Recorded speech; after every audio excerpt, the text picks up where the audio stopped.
Welcome to Spenny and the Nets, episode 248.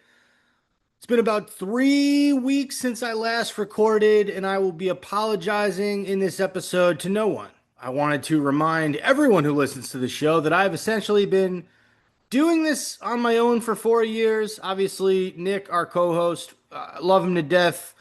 He's almost like a brother to me. And we've had, Pete was on the show for a minute as a co-host, and also a co-runner of the show. We've had a lot of different names of this podcast. Really, just Fireside Nets was the other one. Now we're Spenny and the Nets, and I even temporarily ended the show for a brief time this past summer, but something wouldn't let me permanently say goodbye, and back I was after a few weeks of hiatus. So yes, occasionally there will be times where I'm not going to record for a week or two.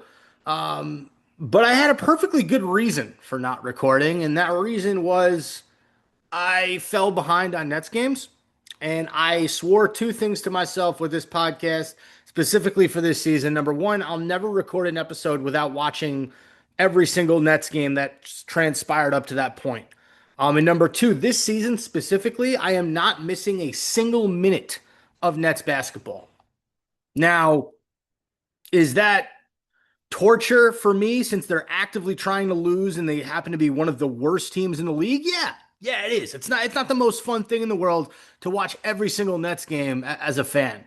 But I'll tell you this, I'm a Nets fan at heart. This is a Nets podcast, and if I will eventually be able to enjoy this iteration of the team at their best, you're goddamn right I'm going to enjoy them. Or I'm not going to enjoy them. I'm going to be forced to watch them at their worst and forced by essentially myself.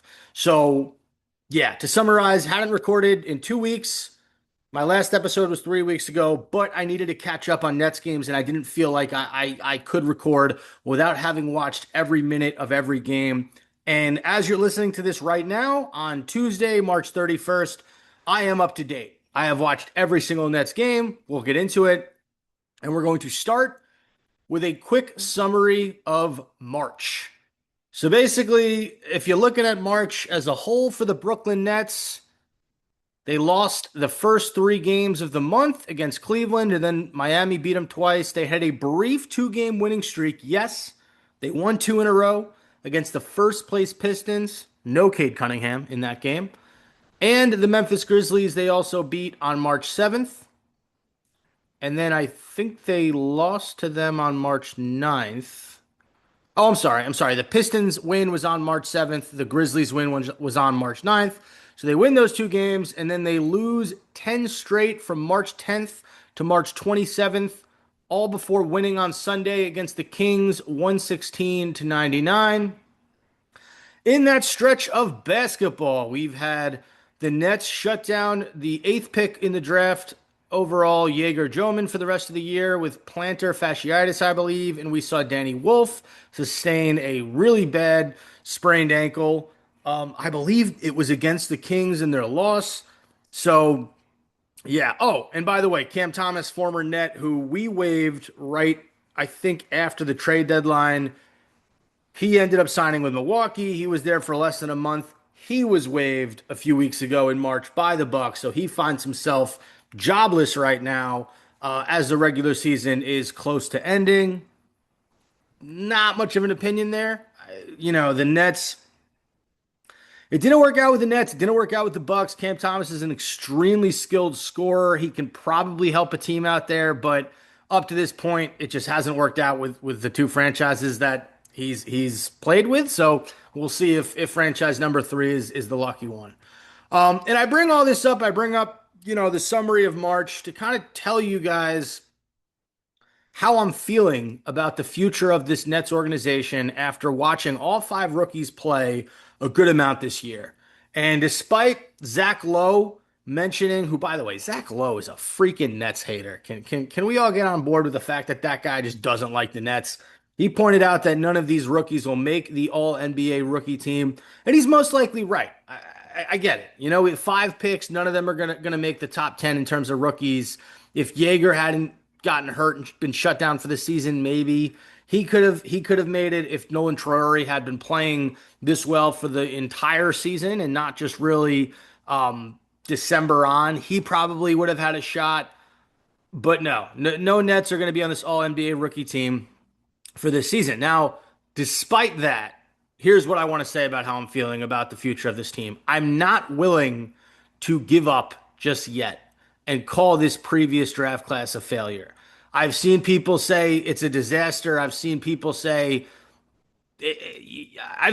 call these five Nets first round picks a total wash and absolutely want Sean Marks gone. Want the Nets to just, I guess, I'm not really sure what they want because you have five rookies, so you can't just you know waive all of them next season.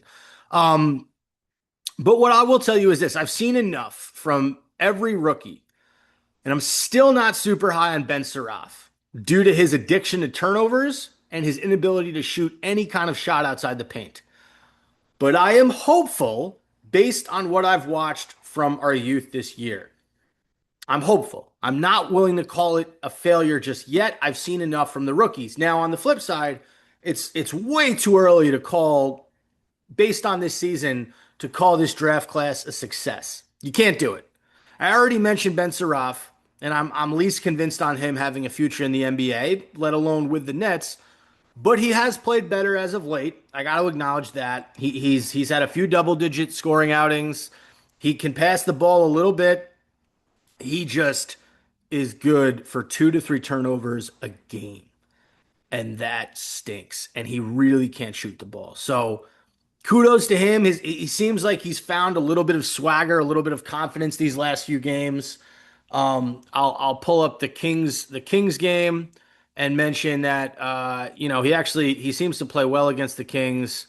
So taking a look at the win on Sunday, Ben Saraf had 8 points, 8 rebounds, 6 assists, 5 turnovers. That's that number I hate. But again, we go to the Kings loss a few weeks ago. Ben Saraf had a career high 22 points, 5 assists in that one. So that was the best Ben Saraf that we've seen this season. At the same time, he's playing this well against the Kings, who are also kind of tanking right now. And I need to see more in terms of stop turning the ball over and make a few jump shots. We switch gears and let's talk about Jaeger Droman for a second. Jaeger was extremely inconsistent as the year went on, and he often became very, very passive. So if you want to talk about his stats for the 2025 year, Jaeger averaged 10.3 points per game, 3.3 assists, 3.2 rebounds on about 40% shooting from the field. His 3-point percentage was 38.5, so close to 40%. But like I said, just eclipsing double digits in a starting role. He started 45 games in the Nets in the 52 games that he played this year. Got to see more. Got to see more in year two. Obviously, bulk up a little bit, work on some of his go to the basket moves. It's ironic. If you combine him and Ben Saraf, you'd have a pretty good player because Saraf lives in the paint, right? Great footwork, not afraid to take contact, not afraid to go to the rim. Jaeger is the complete opposite. He wants to live on the perimeter. He wants to shoot that 3-point jump shot. He is not really looking to take guys off the dribble as much as Ben Saraf is. So, yeah, inconsistent throughout the year. Wanted to see a little bit more from him and was kind of disappointed when they shut him down with the plantar fasciitis. Drake Powell. Drake Powell's worth bringing up. He had a very strong outing against the Kings. 16 points on 6 of 8 from the field and 4 of 6 from 3. But my issue with Drake Powell, he hasn't stood out that much this year. You've had a few highlights here and there. Athleticism off the charts, can shoot the 3 ball, has a nice handle, defensively pretty good. He just has not made an impact on the game when he's out there. He hasn't. I wouldn't even call him passive. You forget he's out there sometimes. So you want to see a little bit more from Drake Powell in year two, kind of similar to Jaeger Joman in terms of just show me you're there, make an impact on the game. If you're not scoring the ball, do something else where, do the Dylan Brooks dirty work, do the Draymond Green stuff if you're not scoring. Need to see more from Drake Powell in year two. Now, the two best rookies, in my opinion, in this year for the Brooklyn Nets have been Nolan Traore at 1A and Danny Wolf at 1B. Traore, from whenever he came back from the G League on, has been pound for pound our best rookie. You see it in terms of his speed. He's been hitting the three ball a little bit more. We're gonna look at Nolan Traore's stats right now because I am curious as to what he's putting up with the Brooklyn Nets. And we're going to go Nolan Traore 2025. If you bear with me for a second. The 19-year-old French point guard is averaging, get that out of here. Oh, come on. That's really not it. Darn it. My apologies, guys. This is not the greatest podcasting in the world. Here we go. 8.5 points, 3.8 assists, 1.7 rebounds. Now you got to realize in the beginning of the year, he was not getting a lot of minutes. He was not scoring a lot of points. But if you look at the last several games played, 17 points in the win against Sacramento, 9 points against the Lakers, 0 in the loss against the Blazers in just 16 minutes, 17 in the loss against the Kings, 11 against the Knicks, and 13 against the Thunder. So he's been living around that 12-point mark for the most part. I want to say in March, just sort of looking at it, double digits in 1, 2, 3, 4, 5, 6, 7 out of 7 out of 14 games, he's reached double digits. That's about 50% of the time. Yeah, Traore has been the most impressive rookie, just in the sense of what he's able to do on the court, finding open guys. And then I would say Danny Wolf is 1B. I think he's been a nice surprise. But even both of those guys have a lot of room to grow. They've had a decent amount of head scratching, questionable moments during their rookie year. And yeah, I mean, like I said, not convinced that we found any of our core young players moving forward, but I'm also not going to sit here and say all five guys are a disaster and the Nets are doomed for the next 5 to 10 years. Other young notable pieces worth pointing out on this Nets team, we have Zaire Williams, who's had a really nice second half of the year. He's still only 24 years old. Obviously, he was on the bench for a good amount of the chunk of the season from, a little bit after the beginning of the year. I want to say towards the end of 2025, he was not playing too much, but this past month he's emerged as a player. And I think Nets fans know when given the opportunity, he's a guy, the effort's going to be there. Can he hit the 3-point shot consistency? We've seen a little bit more in his offensive game these past few weeks in terms of being aggressive, going to the rim, scoring off the dribble. But still, young player, 24. And then the other guy I really want to call out previously with the Boston Celtics this year is Josh Minott. Minott has been an extremely fun addition to this Nets squad, hitting the three with confidence, athletic ability through the roof. He is a guy who, the Nets picked up and took a flyer on, and he has done nothing but really earned the minutes that Coach Fernandez has given him. So shout out to Josh Minott and Zaire Williams. I think those two guys have really kind of showed the Nets these last few weeks that, hey, if you're going to build a young team, you're going to need some vets, and those are some guys that they might want to hang on to. In terms of older guys on the team whose time is running out with this organization, I think you got to start with Nick Claxton. He's been here for so long, through so many different iterations of this team. It almost feels like he needs a change of scenery for his career. I don't see him wanting to stay in Brooklyn and being part of yet another rebuild. I get it. He is our best player this year. And think about how sad that is to say that Nick Claxton is our best player, but he is. You're not going to find a better player on the Nets than Nick Claxton. Talking about his stats this year, he's at 11.8. I'm sorry, Michael Porter Jr. is the best player on the Nets this season. My apologies, but in terms of availability, I do think Claxton has been available more than MPJ, especially these last few games. Claxton's averaging 11.8 points per game, 7 rebounds per game, and 3.7 assists per game, all while shooting 57% from the field. He's had an okay season for him, but again, the Nets are so depleted in terms of this roster that he's your best player when MPJ is not here, and he's your second best player when MPJ is on the court. This guy's not necessarily an older guy, but Noah Clowney has just not done enough for me to believe that he should be a part of this team in the future. Especially if the Nets go and draft Cam Boozer, who plays the same position as Noah Clowney, and will probably already be better than Noah Clowney when he steps on the court in a Nets uniform, hypothetically. I just haven't seen it. What is his strength? He shoots threes. He's an okay 3-point shooter. I need more from my power forward than that. He's not a great rebounder. He's a solid defender on ball, but very limited offensive game. Just has not shown me enough to make me believe that hey, Noah Clowney needs to be part of this team moving forward. And I know he's a first round draft pick, and I know he's only been in the league. I want to say this is his fourth season, but I don't know. I just feel like there are better avenues that the Nets can go in terms of that power forward position than Noah Clowney. And then the only other guy I want to bring up, and it's kind of a shame because I don't think he's a bad player, but Jalen Wilson, former second round pick, he's going to be playing elsewhere next season.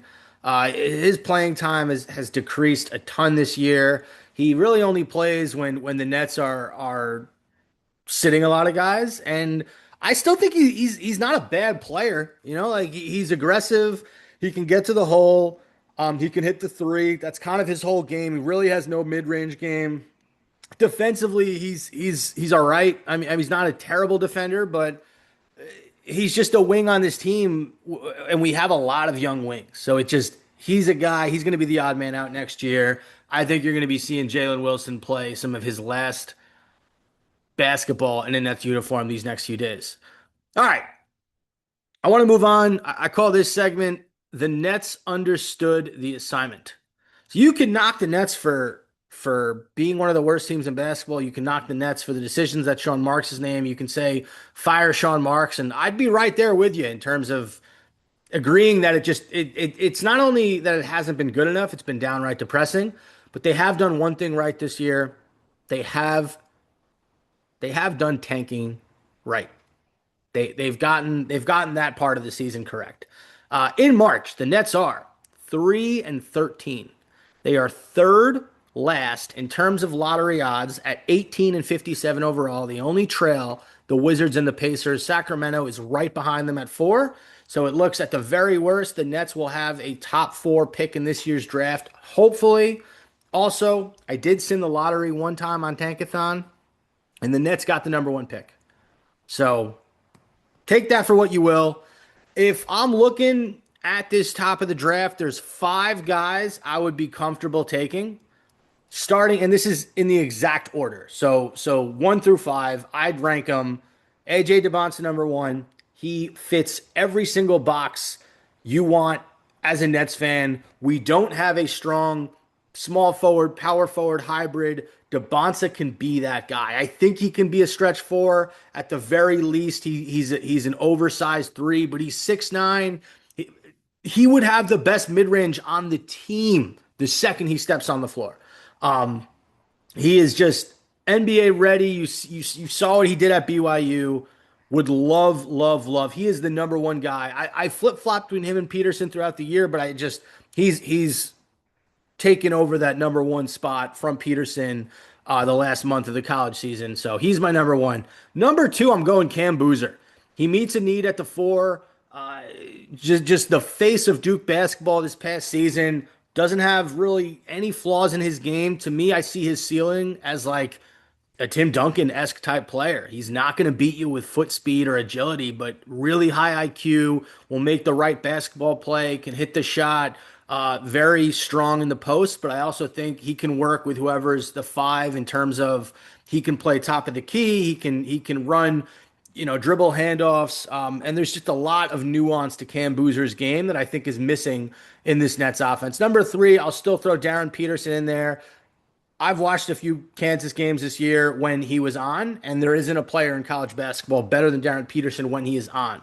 Now, in terms of the availability, in terms of the injury stuff, and in terms of, some of the questionable things that Bill Self said about him, there are things to worry about. There are concerns, but oh man, if you can get that guy healthy and get him believing in what the ultimate goal is, it's a no-brainer that he's a top 3 pick, if not better. The final 2 guys I would look at if I'm the Nets. Number 4 for me is Darius Acuff Jr. out of Arkansas. He reminds me of what the Knicks found in Jalen Brunson. He just does. Smaller point guard, but one of the best scorers in the country. I don't know about you guys. I wouldn't hate to have our own version of Jalen Brunson on my squad. So Obviously, if you draft a Cuff Jr., then you got to figure out what you're going to do with Traore. Does he become the backup point guard? If so, does that make a lot of sense? I don't know, but he is a guy that I would take him at the number 4 slot over really anybody else. And then number 5, I still want to look long and hard at Caleb Wilson out of UNC. Obviously, the hand injury stopped his season short, but prior to that, I mean, he was up there. Like he was peaking at that top three. At those top three guys, and athleticism off the charts, really just showed in a major way that he's a top freshman in this class. But yeah, he would be my number 5 guy. Again, fits a need at the 4. I think he's better than Noah Clowney is right now. So those are my top 5 guys. And as long as the Nets continue to lose, then they're going to get one of those top 5 guys. And speaking of the remaining schedule, took a look at the final 7 games, and I'm going to predict how every single game will go. So here we go. Hornets at home. That's going to be a loss for the Nets. The Hornets are one of the hottest teams in basketball. There's no way we're even going to be within 10 points of that game. Hawks at home. Also going to lose that. Wizards at home. That's going to be a win, unfortunately. The Wizards are out tanking us, and they're going to continue to out tank us. So we're 2-1. I'm sorry, we're 1-2 there. Bucks at Nets. So that's the Bucks at home. That's going to be a loss. Then we get the Pacers at the Nets. I think that's going to be a win. So now we're 2-3 in those 5. Nets at Milwaukee. We're going to lose that. Then the Nets at the Raptors. We're going to lose that as well. We are going to finish the season 20-62. And my prediction is we're going to get the 3rd overall pick in the draft. That's just my guess. And that's where we'll leave it. So thank you guys very much for listening to another edition of Spenny and the Nets. I'll do my best to continue putting out weekly episodes for those that enjoy listening. And if you are one of those listeners, be sure to reach out, say hello. Obviously Nick couldn't make it this week, but we'd love to hear from you. And we appreciate everything that you do for the show. All right, that's Spenny from Spenny and the Nets signing off. Bye-bye now. Take care then.